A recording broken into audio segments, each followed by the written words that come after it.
दोस्तों, website develop हो जाने के बाद सबसे ज़्यादा इम्पोर्टेंट होता है उसको मेंटेन रखना। वेबसाइट को अपडेट एंड सिक्योर रखना। तो इस वीडियो के अंदर हम यही सीखेंगे कि किस तरीके से आपने वर्डप्रेस वेबसाइट को अपडेट एंड सिक्योर रखनी है। सो हेलो एवरीवन, मेरा नाम है अशफाक। स्वागत है आप सभी का डिजिटल जर्नी सपोर्ट के एक नए वीडियो में। तो चलिए वीडियो को शुरू करते हैं और सीखते हैं कि किस तरीके से आपने वर्डप्रेस वेबसाइट को अपडेट एंड सिक्योर रखनी है। दोस्तों, सबसे पहले हम बात करेंगे importance of website security. Website को सिक्योर रखना क्यों ज़रूरी है? तो दोस्तों, वेबसाइट को सिक्योर रखना इसलिए ज़रूरी है कि अगर आपकी वेबसाइट ई कॉमर्स है, आपकी वेबसाइट के ऊपर जो यूज़र आता है, कस्टमर आता है, उसकी डेटा अगर सिक्योर नहीं रहेगी तो वो यूज़र आपकी साइट के ऊपर कभी भी नहीं आएगा। अब आपको वेबसाइट को सिक्योर रखने के लिए आपको अपनी साइट के ऊपर SSL सर्टिफिकेट इंस्टॉल करनी होगी। अगर ये आपके होस्टिंग में मिला हुआ है तो आपने इसे ईजिली इंस्टॉल कर लेनी है। अगर आपके होस्टिंग में SSL सर्टिफिकेट नहीं मिला हुआ है तो आपने उसे परचेज़ करनी है। देन आपको अपनी साइट के ऊपर SSL सर्टिफिकेट को इंस्टॉल रखनी है, जिससे कि आपकी साइट के ऊपर कोई भी हैकिंग या आपके मालवेयर अटैक से आपकी साइट सेफ रहेगी। उसी तरीके से अगर आपका ब्लॉग है और वहाँ पे भी अगर आप SSL सर्टिफिकेट यूज़ नहीं करते हैं, मींस कि आपकी साइट सिक्योर्ड नहीं रहती है, तो वहाँ पे कोई भी यूज़र नहीं आएगा। यहाँ तक कि गूगल भी वैसे साइट्स को, वैसे डोमेन्स को रिकमेंड नहीं करता है अपने यूज़र को। तो सबसे ज़रूरी है कि आपको अपनी साइट को सिक्योर रखनी, और सिक्योरिटी में सबसे पहला आपको अपनी साइट के ऊपर SSL सर्टिफिकेट को इंस्टॉल रखना है। अब जब आपकी साइट के ऊपर SSL सर्टिफिकेट इंस्टॉल हो जाएगा, आपकी साइट सिक्योर हो जाएगी, तो वो किसी भी सर्च इंजन में आसानी से इंडेक्स भी हो जाएगी। अगर सिक्योर्ड नहीं रहेगी तो इंडेक्सिंग में भी आपको प्रॉब्लम आने वाली है। तो यहाँ पे सबसे पहले आपको अपनी साइट के ऊपर SSL सर्टिफिकेट को इंस्टॉल कर लेनी है। चाहे आप फ्री वर्जन इंस्टॉल करें या आप पेड वर्जन SSL सर्टिफिकेट का यूज़ करें। इसके बाद हम सेकेंड पॉइंट की बात करें, रेगुलर अपडेट्स। यानी कि हमें अपनी साइट के ऊपर जो भी डेटा को स्टोर करके रखा हुआ है, हमें उसे रेगुलर अपडेट करते रहनी है। अब वो किस तरीके से अपडेट करनी है? तो आपको रेगुलर अपडेट्स के अंदर जो भी थीम आप यूज़ कर रहे हैं अपनी साइट के ऊपर, जो भी प्लगइन्स आप यूज़ कर रहे हैं, उसे आपने रेगुलर अपडेटेड रखनी है। जैसे कि हम जो भी थीम यूज़ करते हैं उसके लिए हम यहाँ आएंगे अपीयरेंस में, थीम्स के सेक्शन में जाएंगे और यहाँ पे हम देख लेंगे कि हमारी साइट के ऊपर जो थीम है उसके ऊपर कोई अपडेट्स आया है या नहीं। अगर कोई अपडेट आया हुआ है तो हमें उसे अपडेट कर देनी है। उसी तरीके से हमें प्लगइन्स को भी अपडेटेड रखनी है। तो प्लगइन्स के लिए आपके यहाँ प्लगइन्स के सेक्शन में आनी है, इंस्टॉल्ड प्लगइन्स, इसके ऊपर क्लिक करनी है। देन आपने जितने भी प्लगइन्स को अपनी साइट के ऊपर इंस्टॉल्ड किया हुआ है, एक्टिवेटेड किया हुआ है, उसके ऑटो अपडेट को आपने यहाँ पे इनेबल कर देनी है। जैसे कि आप यहाँ पे देख सकते हैं कि हमारी साइट के ऊपर यहाँ पे ऑटोमेटिक अपडेट इनेबल है। अब यहाँ पे आपको कुछ प्लगइन्स दिख रहे होंगे जिसका ऑटो अपडेट यहाँ पे इनेबल नहीं है। अब ये प्लगइन हमने ऑफ द मार्केट परचेज किया हुआ है, मींस कि GPL प्लगइन हम यहाँ पे यूज़ कर रहे हैं, जिसकी रेगुलर अपडेट यहाँ पे आपको एलिमेंटर के थ्रू नहीं मिलेगी, क्योंकि इसे अपडेट करने के लिए आपने मैनुअली फाइल को अपलोड करनी होगी, देन उसे अपडेट करनी होगी। तो आप जितने भी प्लगइन्स यूज़ कर रहे हैं उसके ऑटो अपडेट को आपने यहाँ से इनेबल करके रखनी है। और अपने वर्डप्रेस के ऊपर जो भी थीम आप यूज़ कर रहे हैं उसे आपने अपडेटेड रखनी है। अब आपको जानी है अपनी होस्टिंग के अंदर, और अपने होस्टिंग के अंदर आपने यहाँ मैनेज के ऊपर जानी है। देन आपको वर्डप्रेस के अंदर आनी है और यहाँ पे आपको दिख रहा होगा PHP वर्जन। हम यहाँ पे होस्टिंगर यूज़ कर रहे हैं तो होस्टिंगर का इस तरीके से कुछ ऑप्शन ओपन हो जाता है। अगर आप GoDaddy या आप SiteGround यूज़ कर रहे हैं तो उसके अंदर भी आप वर्डप्रेस के सेक्शन के अंदर जाएंगे, ओवरव्यू में जाएंगे तो PHP वर्जन और वर्डप्रेस वर्जन, ये दोनों अलग अलग वर्जन आपको वहाँ पे शो होंगे। अब ये PHP वर्जन क्या है? तो वर्डप्रेस CMS जो बना हुआ है जिस लैंग्वेज के ऊपर, वो PHP लैंग्वेज के ऊपर बना हुआ है, तो हमें उसके भी वर्जन को अपडेटेड रखनी होती है। ये अपडेट हम होस्टिंग के एंड से कर सकते हैं। बाकी ये वर्डप्रेस वर्जन, ये क्या है? वर्डप्रेस CMS एप्लीकेशन का वर्जन है। जिसे हमने यहाँ से अपडेट कर लेनी है, या आप वर्डप्रेस डैशबोर्ड के अंदर से भी अपडेट कर सकते हैं। जैसे कि यहाँ पे देख सकते हैं वर्डप्रेस का वर्जन यहाँ पे शो कर रहा है 6.3.1 और यहाँ हम चेक करेंगे अपनी वर्डप्रेस डैशबोर्ड के अंदर तो यहाँ भी आपको शो करेगा 3.6.1।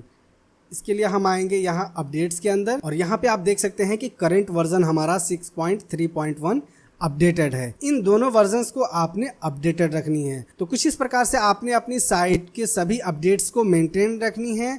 ऑटो अपडेट्स का ऑप्शन जिसके अंदर है उसे आपने इनेबल कर देनी है। जिसके अंदर ऑटो अपडेट्स का ऑप्शन नहीं है उसे आपने मैनुअली चेक करनी है और उसे अपडेट करनी है। अब ये मैनुअल अपडेट्स आपको कितने दिनों के अंदर मिलता है तो इसकी कोई भी टाइमिंग नहीं है।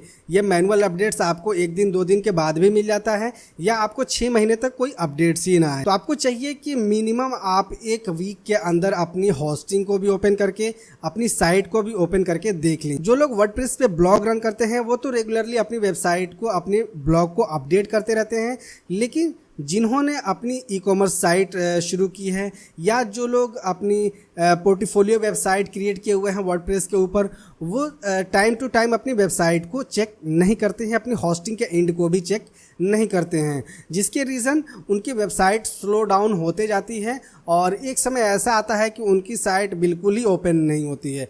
देन वो अपने डेवलपर को कांटेक्ट करते हैं कि साइट हमारी ओपन नहीं हो रही है, ये प्रॉब्लम आ रहा है, वो प्रॉब्लम आ रहा है। आपको भाई अपनी साइट को अपडेट एंड सिक्योर रखनी है, जिसके लिए आपको ये सारे प्रैक्टिस रेगुलर बेसिस पे करनी होगी, तो ही आपका साइट अपडेट एंड सिक्योर रहेगा। देन इसके बाद तीसरा जो काम हमें करना है अपनी साइट को अपडेट एंड सिक्योर रखने के लिए, बैकअप स्ट्रेटजी। अब अगर आपकी होस्टिंग के अंदर डेली बैकअप या वीकली बैकअप का ऑप्शन दिया हुआ है तो आपने उसे एक्टिवेट कर लेनी है। अब अगर आपके होस्टिंग के अंदर बैकअप का फीचर नहीं दिया हुआ है तो आपने यहाँ पे प्लगइन को यूज़ करनी है। आपको यहाँ पे अपड्राफ्ट प्लगइन को यूज़ करनी है। ये प्लगइन मैं इसलिए रिकमेंड कर रहा हूँ क्योंकि मैं इस प्लगइन को पर्सनली यूज़ करता हूँ और ये प्लगइन काफ़ी बेहतर तरीके से वर्क करता है। आपने इस प्लगइन को इंस्टॉल कर लेनी है और देन इसे एक्टिवेट कर लेनी है और इसके बैकअप को इनेबल कर देनी है। ये आपकी साइट के सभी डेटा को वीकली बैकअप कर लेगा, जिससे कि आपकी साइट अगर कभी क्रैश भी कर जाती है या स्लो डाउन हो जाती है या हैक्स हो जाती है, देन उसे आप मैनुअली अपनी साइट को रीइंस्टेट कर सकते हैं, बैकअप ले सकते हैं। ठीक है, तो आपने अपनी होस्टिंग के अंदर चेक कर लेनी है कि वो फीचर है या नहीं बैकअप का। अगर नहीं है तो इस प्लगइन को आपने यूज़ करनी है। इसके अलावा आप अदर प्लगइन भी यूज़ कर सकते हैं, लेकिन मैं यहाँ पे रिकमेंड करूँगा कि आप अपड्राफ्ट प्लस को ही यूज़ करें। इसकी प्रीमियम वर्जन को अगर आप लेते हैं तो आप और भी ज़्यादा फीचर्स को यूज़ कर सकते हैं। नेक्स्ट जो चौथी पॉइंट के ऊपर हमें काम करनी है अपनी साइट को अपडेट एंड सिक्योर रखने के लिए, choosing reliable themes and plugins. अब ये रिलायबल थीम्स एंड प्लगइन्स क्या होते हैं जिन्हें हमें चूज़ करनी है? तो भैया जो भी थीम्स एंड प्लगइन आपने अपनी साइट के ऊपर इंस्टॉल करनी है उसकी पहले आपने कंपैटिबिलिटी चेक कर लेनी है। जैसे कि यहाँ पे अपड्राफ्ट को ही आप देख लें तो अपड्राफ्ट का जो प्लगइन है यहाँ पे ये टिक मार्क दिखा रहा है कि ये आपके वर्डप्रेस के वर्जन के साथ कंपेटेबल है।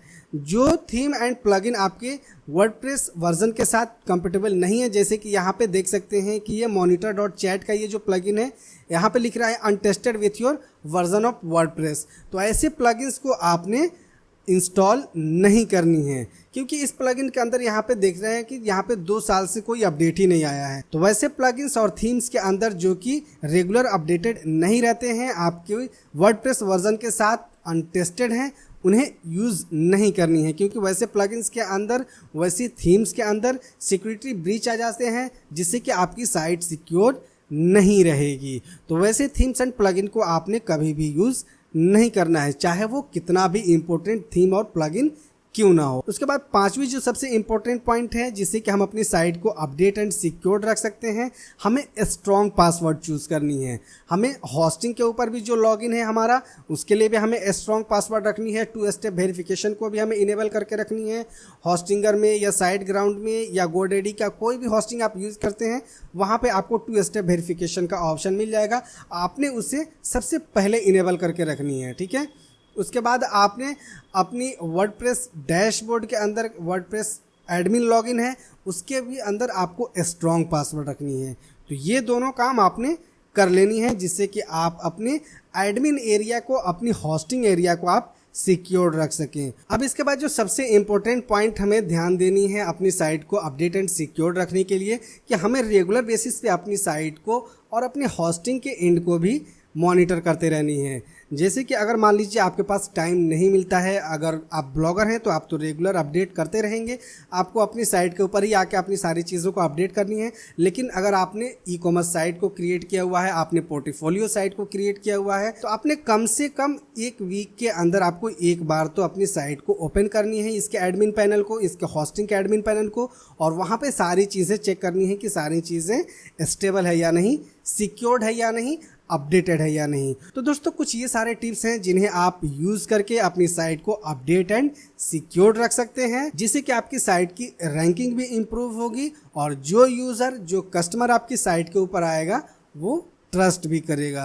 तो आई होप कि ये वीडियो आपको पसंद आई होगी। इस वीडियो के माध्यम से आपने समझ लिया होगा, सीख लिया होगा कि किस तरीके से आपने अपनी वर्डप्रेस वेबसाइट को अपडेट एंड सिक्योर रखनी है, सेफ रखनी है। तो वीडियो अगर आपको इन्फॉर्मेटिव लगी हो तो इसे लाइक शेयर जरूर करें। साथ ही अगर आपने चैनल को अभी तक सब्सक्राइब नहीं किया है तो प्लीज़ सब्सक्राइब के साथ साथ नोटिफिकेशन को भी ऑन कर लीजिए।